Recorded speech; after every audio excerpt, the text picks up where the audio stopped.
All right, Minnesota Timberwolves beat the OKC Thunder in a Western Conference Finals rematch from last year, and it was an awesome game if you got to watch the game.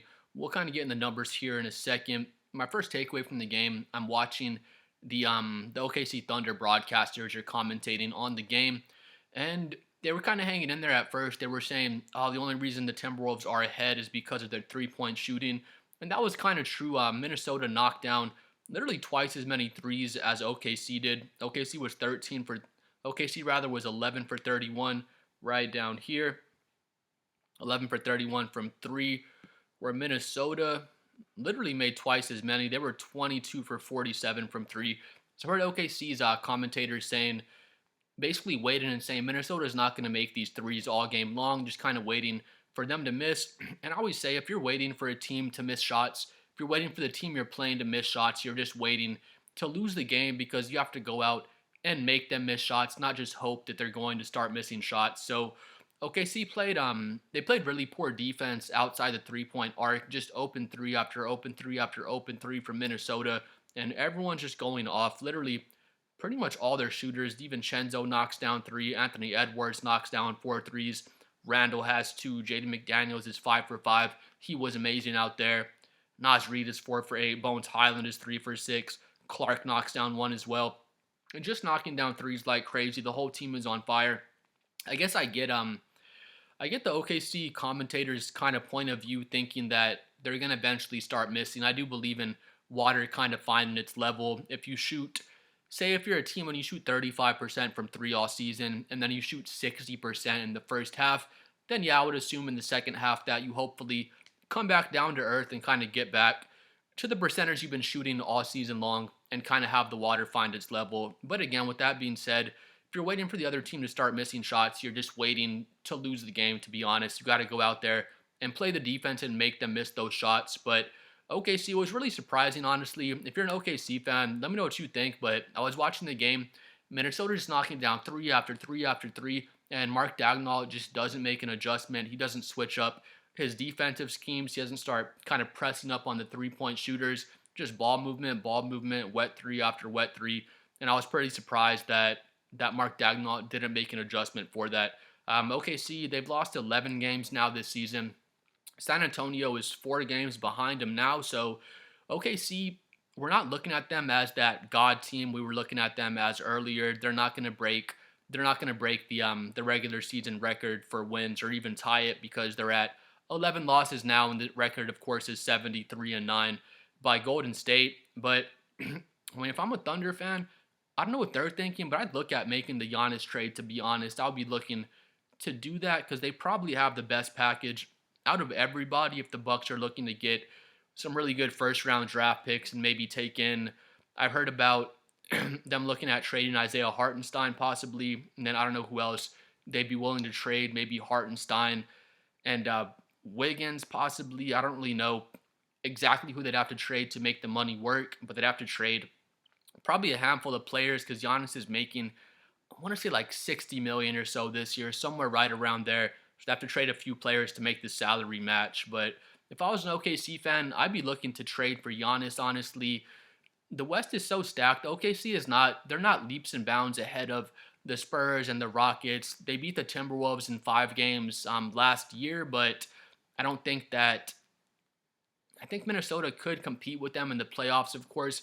I will say this, the Thunder, they're going to be favored against every single team they play. I'm a Spurs fan. I won't deny that. If the Spurs play OKC, OKC is still the favorite. I don't know if they're heavy favorites, but they will be favorites. I can't take 3 regular season wins, as good as it feels as a Spurs fan to beat the Thunder 3 times in this season. I wouldn't take those 3 regular season wins and say, all right, guys, we're the favorites in the playoffs now. We're ready to beat OKC because we beat them 3 times in the regular season. It's almost like Houston last year.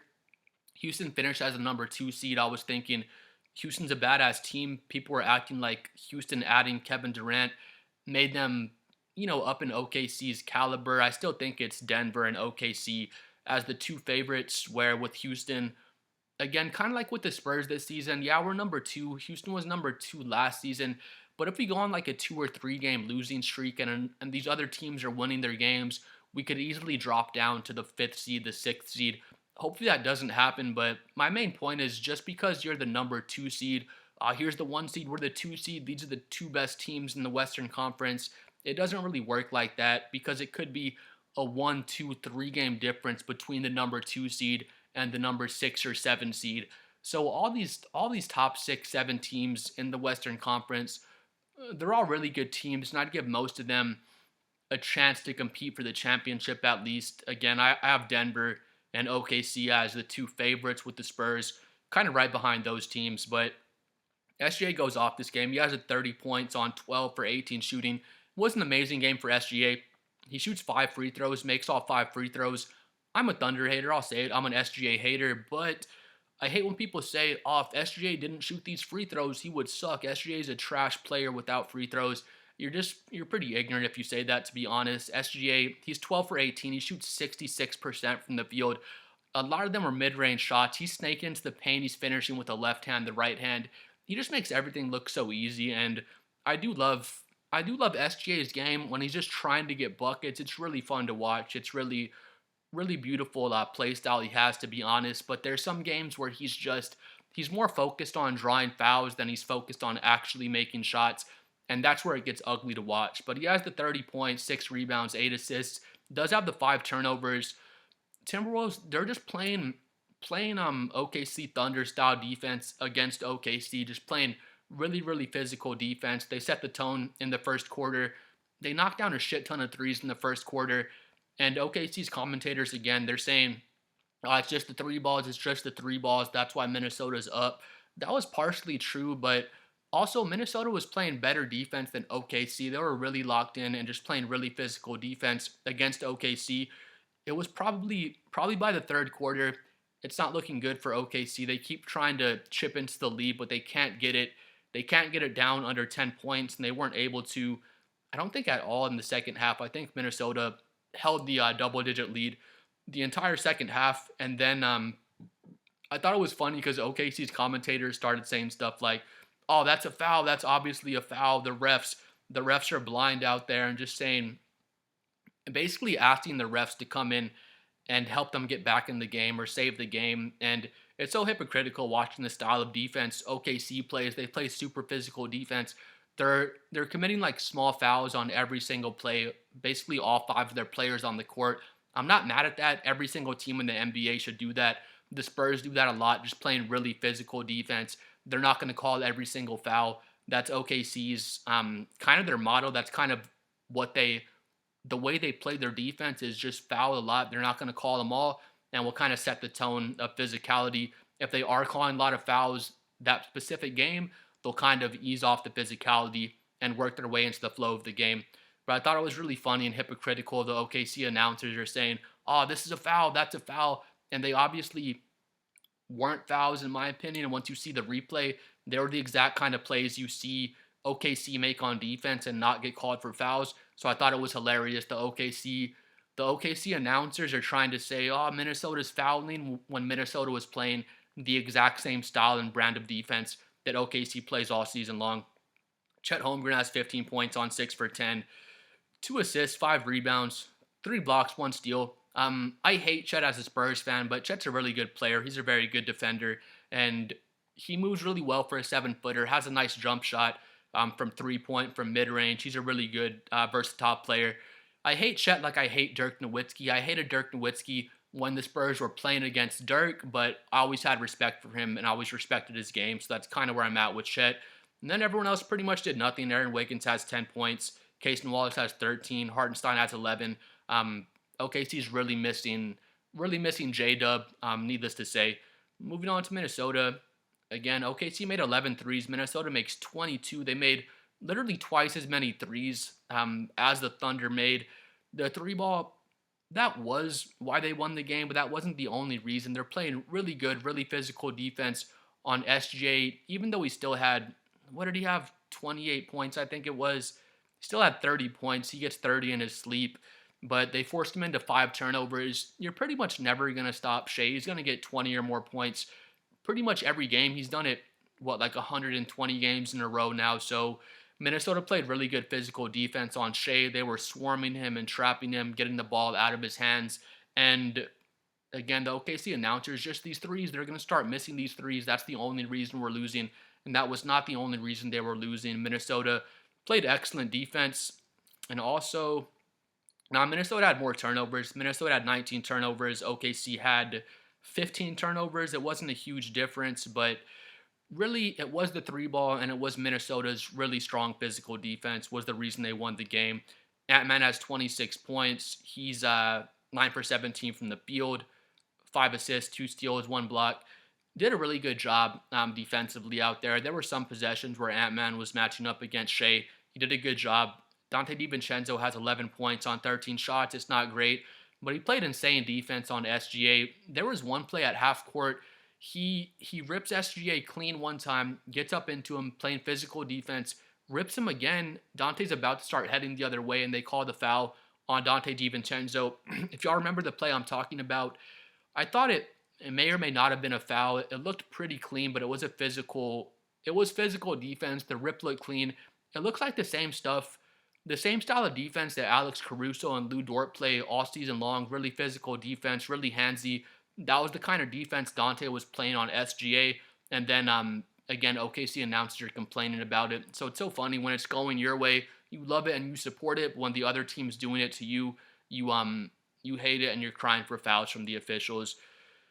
Again, just everyone's knocking down threes. Dante has 3, Ant-Man has 4, Randall has 2. Jaden knocks down all 5 of his threes, and Jaden was playing good defense out there as well. Rudy Gobert airballed 2 free throws. Shout out to Rudy. He still has 14 points, 11 rebounds, no blocks, but he makes such a big impact just with his rim deterrence. He's always in the paint and just deters people from getting into the paint. Not to the degree that Wembanyama does, but pretty similar for Rudy's impact defensively. Naz Reid knocks down 4. Bones Highland knocks down 3 threes.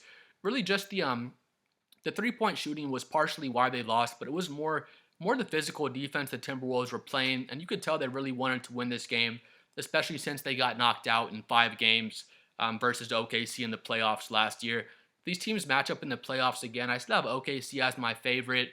The only they lost Nikhil Alexander-Walker for the Timberwolves.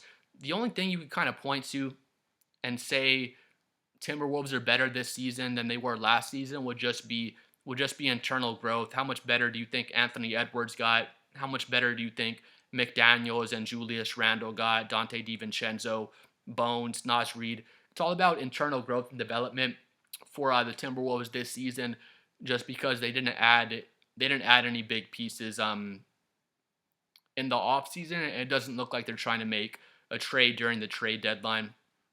But moving on, last thing I want to go over. It is muted or the NBA will send me to prison, but Thunder fans wonder why people don't like the Thunder. They say, you just hate the Thunder because they're the best team in the NBA. You hate the Thunder because they're better than your team. That is partially it. People are always going to hate the best team in the NBA. We didn't like the Miami Heat when LeBron was there. The Warriors.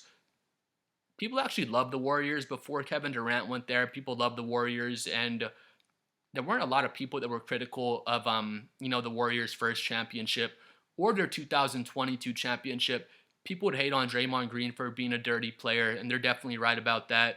The Bucks, the Nuggets, probably the past 10 years of championships, OKC's the most disliked team. Out of all those teams, I don't think that's crazy to say, and it's because their team makes a bunch of dirty plays. Caruso, Lou Dort, and their team flops their ass off.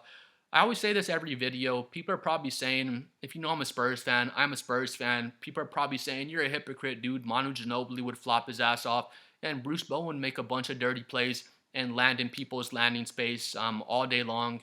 And yes, you're right. Ginobili would flop his ass off. I'll never deny that. Bruce Bowen would land in people's landing spaces. He'd make all sorts of dirty plays.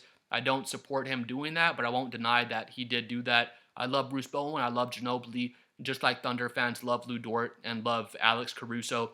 So I don't blame you for supporting your team and supporting your teammates. If I had Lou Dort, if I had Caruso, I'd support them as well, just like OKC fans support their guys. But if you show me a dirty play that Caruso makes, Lou Dort makes, I'm going to call it out. If you show me video evidence of a dirty play that Bruce Bowen made, I'd say, yes, that's a dirty play. I wouldn't tell you, you just don't know basketball, bro. You don't know what you're talking about. If you show me a play of Manu Ginobili flopping, it's obvious video evidence that it was a flop. I will just say, yes, Ginobili flopped on that play, and I still love him. So that's what frustrates people. Thunder fans don't want to admit their team plays really dirty. Not every game, but Lou Dort and Caruso play really dirty basketball. Lou Dort's the worst. He flops his ass off and he plays dirty. SGA is a really bad flopper as well. And if you can't admit that, I just don't know what to tell you. Still support your team, but admit they flop and play dirty. Speaking of flopping, I have this one muted or Adam Silver is taking me to jail. But let's check this one out. Like the extracurricular motion. Let's check it out one more time. I mean, I guess he touched his face slightly, but it wasn't anything for Lou Dort to flop his ass off like that. Let's see again. Ant-Man barely, I don't even think he touches his face, honestly. He tries to push his arm off of him. Maybe he slightly touched his jaw, but Lou Dort just flops his ass off, Rowdy. Lou Dort's a giant, swole man. He's a really strong. Let's see it again. It's really bad. Just that extra flop and grabbing your face. You know that did not hurt, bro. You did not catch a Rowdy elbow or get smacked in your eye. It's just so funny, like the extra double bob head motion. That's what makes people mad is the flopping shit happens not every probably does happen every single game, to be honest. I can pick out a flop from OKC basically every single game. If y'all watch this whole game, I didn't see one Minnesota Timberwolves flop, and that's not being like biased towards Minnesota. That's just the truth. You watch the Spurs play, very minimal flopping. You might see a flop every once in a while. You watch again Minnesota, the Nuggets, the Spurs, the Lakers do flop quite a bit. Just a lot of these higher contenders that are supposed to be competing with OKC. Those teams don't do a lot of flopping in OKC. It's just part of their DNA. They flop on purpose. I wonder if Mark Dagnall tells them to flop. And again, I get it. If if you can flop and give your team an advantage, by all means, flop your ass off. Do everything you can to win. So I don't so much blame Lou Dort and SGA and the floppers. I will clown you. I'll call you a flopper because you are. This obviously wasn't some serious contact that, would make Lou Dort react that way. But with that being said, again, if you're the player flop, do everything you can to win. Now I go down to the officials. The officials need to do a better job of not calling these flops. And if you do call this, again, they call this against Anthony Edwards. They reviewed it for a flagrant. It was like a 1-minute review. They didn't call the flagrant, thank God. But you flop your ass off. Now they're reviewing the play because you flopped your ass off. Again, players do what you can to win. Flop it up, bro. I'm going to clown you. You look like a clown. And I'm just going to clown your ass. Then it comes down to the officials. The officials should be better about not calling these types of plays where it's not some type of foul that should cause you to react like that. But again, it goes to the officials and it goes to Adam Silver. Adam Silver, do a better job telling your officials what to look out for, because we see this year Adam Silver wanted them to look out for the landing space fouls. They're calling those like crazy all year long. If Adam Silver came into this year and his focus was to try to get flopping out of the game, I guarantee you the officials would not be calling this nearly as much.